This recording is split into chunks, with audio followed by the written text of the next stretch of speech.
नमस्कार, बहुत स्वागत है आपका। घर में फतिंगा का आना। देखिए, तितली और पतंगे बहुत ज़्यादा नज़र आते हैं गर्मी के दिन में और ख़ासकर सर्दियों में भी। जहाँ गर्मियों में तितलियाँ सुबह से ही अ, उड़ना आपको आस-पास आपके घर में फूलों के पौधे हैं, आप देखिएगा आना शुरू कर देती हैं। तो तितलियाँ और पतंगों में बहुत ही ज़्यादा समानताएँ हैं। तो अक्सर आपको लगेगा कि जैसे दोनों तो एक ही हैं, पर दोनों के पंख के कलर में अंतर होता है और दूसरा तितली के जो पंख होते हैं वो एकदम से इसमें लगेंगे जैसे पक्के कलर हैं। लेकिन जो फतिंगा होता है उसको छूने पर उसके पंख से आपको लगेगा कुछ डस्ट की तरह निकल रहा है। हालाँकि इन दोनों यहाँ पर देखिए फूलों पर मंडराते हुए आपने देखा होगा और पत्ती खाते हैं ये लोग, फूलों की पत्ती खाते हैं। ख़ासकर पतंगे और तितली दोनों के बीच आप अंतर नहीं समझने के कारण भूल भी कर लेते हैं। देखिए, पतंगा जो होता है तितली के जैसा एक कीट है, पर वो तितली नहीं है, क्योंकि वो देखने में उसका व्यवहार तमाम चीज़ें एक ही तरह का होता है।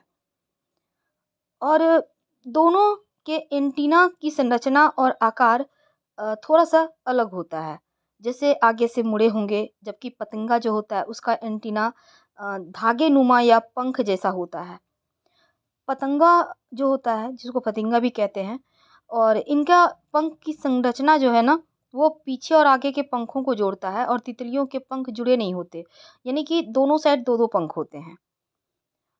हालाँकि तितली और पतंगे दोनों का एक लार्वा चरण, प्यूपा चरण और अंत में वयस्क तितली या कीट में जो प्रक्रिया होती है, इससे वो गुजरते हैं।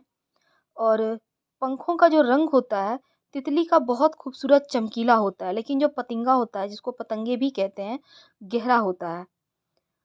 पतिंगा के पंखों में काले-भूरे जैसे गहरे रंग के तक सीमित होते हैं, लेकिन ये रंग शिकारियों से छिपने में भी इनकी मदद करता है। बिल्कुल शाखाओं की तरह होगा और शाखा में जाकर छिप जाएँगे। तितली अपने पंखों के ऊपर अपने पंखों को जोड़कर आराम करती है। दूसरी ओर जो पतिंगा होता है ना, पंख विस्तृत यानी कि फैला देता है। अब सवाल ये है, घर में आना कैसा होता है?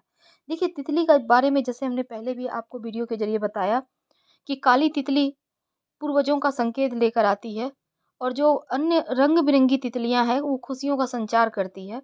और ये जो फतिंगा होता है, ये रोशनी की चाह में यानी इच्छाओं जो आपकी इच्छा मर चुके हैं, उसको जागृत करने के लिए आता है।